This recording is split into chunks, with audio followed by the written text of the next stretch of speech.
I'm Pat Kitchen. When I first started to work, I worked as a dental nurse prior to my marriage. After that, I went into a communications company, which also ran the deputising service for Leicestershire, or most of it. And following that, I went into general practice as a practice manager for the last 10 years.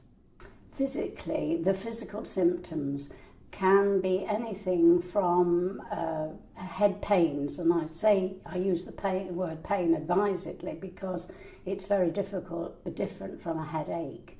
I can get terrible nausea, lose my balance, and I think it's why I get arrhythmias, which are very nasty because, as you know, if you don't get rid of them fairly quickly, there's a potential for stroke and heart attacks.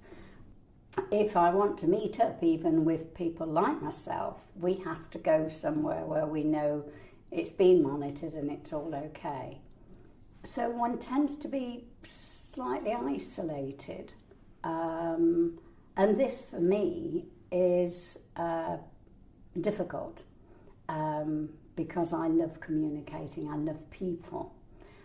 So I have to have a hands-free telephone.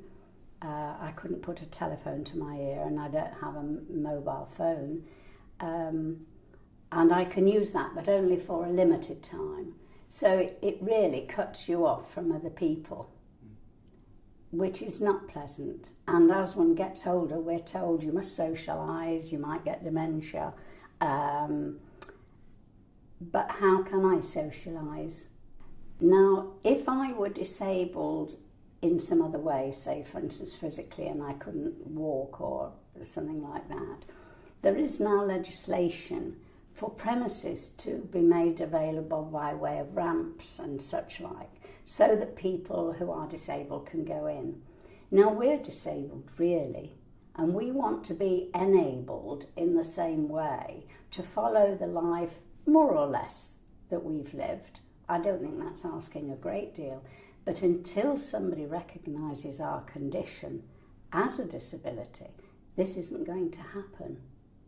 We can't turn technology back, and nor would we wish to, because it has very positive sides. But if it's recognised, then there are things that can be done, as I said, to enable us to take part in art, to make our lives easier. There are too many questions to be asked with the condition we have, and not really very many answers. And sadly, not a lot of people who really matter who are listening.